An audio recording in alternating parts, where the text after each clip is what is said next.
नमस्कार दोस्तों, मैं आपका अपना मोहंती यादव। आप देख रहे हैं एंड इंडियन अपडेट्स। दोस्तों, आज बात करेंगे चाइनीज़ सिक्योरिटी पॉलिसी के बारे में।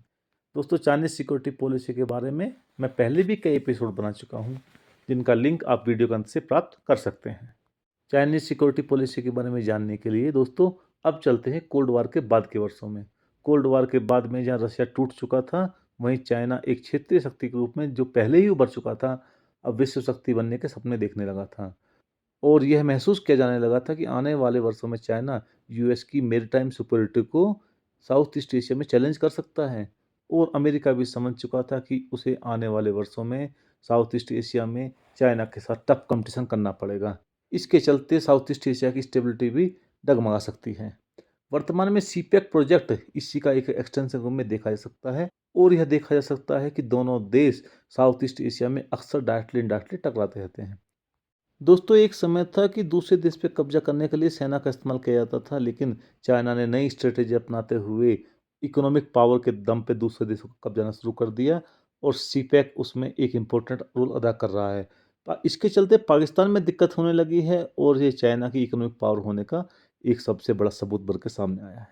अपनी इकोनॉमी के दम पर वे दूसरे देशों को दबा रहा है, जो खासतौर से गरीब देश हैं। चाइना जहां एक तरफ नेचुरल रिसोर्सेज से भरपूर देश है, वहीं उसके पास सस्ता श्रम भी है। इसी के चलते चाइना वर्तमान में एक प्रमुख निर्यातक देश बन चुका है, क्योंकि इन दोनों चीज़ों के दम पे चाइना ने बहुत ही सस्ते में माल प्रोडक्शन किया, जो कि जापान या यूएस नहीं कर पाए थे। जापान के पास जहां नेचुरल रिसोर्सेज की कमी है, वहां यूएस के पास सस्ते श्रम की कमी थी, जिसके चलते उनका बनाया हुआ माल महंगा होता था। और चाइना का बनाया हुआ माल इन दोनों ही चीज़ों के चलते सस्ता था, और विश्व में चाइना एक प्रमुख निर्यातक के रूप में उभर के सामने आया।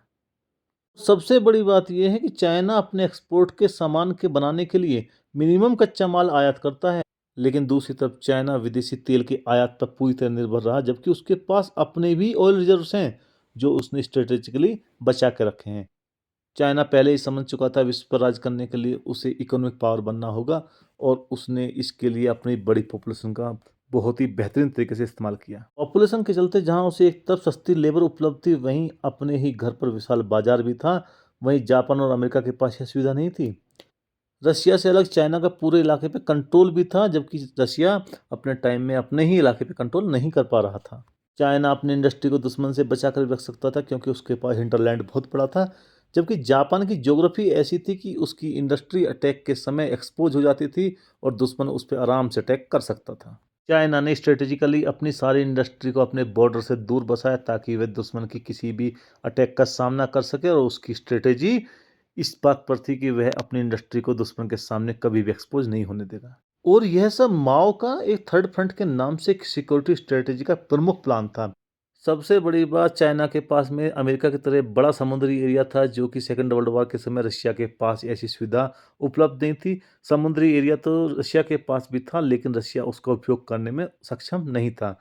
बहुत बड़ा कारण उसका बहुत बड़ा बैरन लैंड होना और सस्ते श्रम की उपलब्धता की कमी होना। इन सब कारणों से पहले ही महसूस किया जाने लगा था कि चाइना ही है जो आने वाले समय में यूएस को चैलेंज करेगा। इसी समय दुनिया में अमेरिका भी अपना काम कर रहा था, और अमेरिका के पास एक प्लस पॉइंट था कि उसके आसपास के देश उतने मजबूत नहीं थे जो उसको टक्कर दे सकें। इसलिए अमेरिका ने अपने आसपास के देशों की प्रॉब्लम ना होने के चलते विश्व भर में दुनिया भर की जगह पे अपने स्ट्रेटेजिक पॉइंट बनाए, अपने आर्मी बेस बनाए, जिनको वह जरूरत पड़ने पर इस्तेमाल कर सके।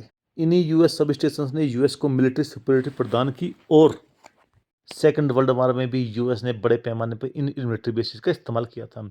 अमेरिकन सिस्टम इतना मजबूत था कि जब सेकेंड वर्ल्ड वॉर में जर्मनी अपनी नेवी को प्रॉपर सप्लाई भी नहीं दे पा रहा था, उस समय भी अमेरिकन शिपिंग इंडस्ट्री अपनी नेवी को प्रॉपर सप्लाई दे रही थी, और बड़े पैमाने पर शिप्स का प्रोडक्शन किया जा रहा था। लेकिन दोस्तों, नेवी अकेले ही नहीं थी जिसने वॉर जीता था, वो एयरफोर्स थी जिसने बड़े पैमाने पर जर्मनी में बम्बार्डमेंट किया, जिसके चलते जर्मन्स को अपने होमलैंड की सिक्योरिटी के लिए अपने एयरफोर्स के बहुत बड़े हिस्से को तैनात करना पड़ा। और ईस्टर्न और वेस्टर्न फ्रंट कमजोर हो गया, और जर्मनी को हारना पड़ा। इसके चलते नॉर्मंडी में 1200 एलाइड प्लेन्स का सामना करने के लिए सिर्फ 300 जर्मन प्लेन्स मौजूद थे, जिसके चलते बहुत बड़ी मात्रा में जर्मन सेना को नुकसान उठाना पड़ा। अपनी इसी इंडस्ट्री के दम पर यूएस ने 1941 तक इतने एयरक्राफ्ट, टैंक, हैवी गन्स बनाए, जितने जर्मन और उसके साथी मिलकर भी नहीं बना सके थे। जैसे जैसे वॉर खत्म हुआ और चेक किया गया था, यूएस का नेवी प्रोडक्शन जापान के मुकाबले में 16 गुना हो चुका था। युद्ध को भी अपने पक्ष में कैसे यूज करना है, वो अमेरिकन ने दिखाया था। जर्मनी लड़ाई में हार चुका था और यह साबित हो चुका था कि वह सिर्फ वन फ्रंट वॉर के लिए तैयार था, जबकि यूएस आराम से टू फ्रंट वॉर लड़ सकता था। यूएस को एक और फायदा था कि वह फ्यूल के लिए बहुत ज़्यादा दूसरे देशों पर निर्भर नहीं था। कोल्ड वॉर के बाद जब ज़्यादातर देश फ्यूल के इंपोर्ट के लिए दूसरे देशों पर निर्भर थे, उस समय यूएस सिर्फ 25% फ्यूल को ही आयात कर रहा था, क्योंकि उसके पास अपने रिजर्व थे, जबकि जापान 60% एनर्जी को आयात कर रहा था। लेकिन दोस्तों, तमाम चीज़ों के बावजूद कोई यूएस की पावर खत्म होने नहीं जा रही थी। यूएस अगले लंबे समय तक, तकरीबन 25-30 साल तक सुपर पावर रहने वाला था, चाहे दुनिया एक ध्रुवीय हो या दो ध्रुवीय। इसका बहुत बड़ा कारण था यूएस के दुनिया भर में फैले मिलिट्री स्टेशंस, उसकी नेवी की पावर, उसकी एयरफोर्स की पावर। चाइना के तमाम डेवलपमेंट के बावजूद, तमाम थ्रेट के बावजूद यूएस एक लंबे समय तक सुपर पावर बना रहने वाला है। और उसकी यही नेवल पावर और एयर पावर उसको नेचुरल रिसोर्सेज के लिए आसानी से अप्रोचेबल बनाती है। दुनिया भर के नेचुरल रिसोर्सेज जहां भी अमेरिका को ज़रूरत है, वो अमेरिका के पास हैं, क्योंकि उसकी एयर पावर, उसकी नेवल पावर उसको इस चीज़ के लिए आसानी से एक्सेसिबल बनाती है। ठीक है, ये चलता रहेगा कि यूएस चाइना को शक की निगाहों से देखता रहेगा, चाइना यूएस को शक की निगाहों से देखता रहेगा, लेकिन यूएस सुपर पावर बना रहेगा, चाहे चाइना कितना भी मजबूत हो जाए। अब दोस्तों, वापस आते हैं ईस्ट एशिया में। ईस्ट एशिया में दो प्रमुख प्रतिद्वंदी चाइना और यूएस ही रहने वाले हैं, क्योंकि ये दोनों अपने आप में सुपर पावर हैं। सुपर पावर भी हैं और न्यूक्लियर पावर भी हैं। क्योंकि दोनों देश न्यूक्लियर पावर हैं और अपने आप में प्रतिद्वंदी हैं, इसलिए वो स्ट्रेटेजिक पार्टनर तो वर्तमान में बनने की उनकी कोई गुंजाइश है नहीं। जो कंडीशंस कोल्ड वॉर के समय यूएस और रशिया की थी, वही कंडीशन कोल्ड वॉर के बाद में यूएस और चाइना की अब बनती जा रही हैं।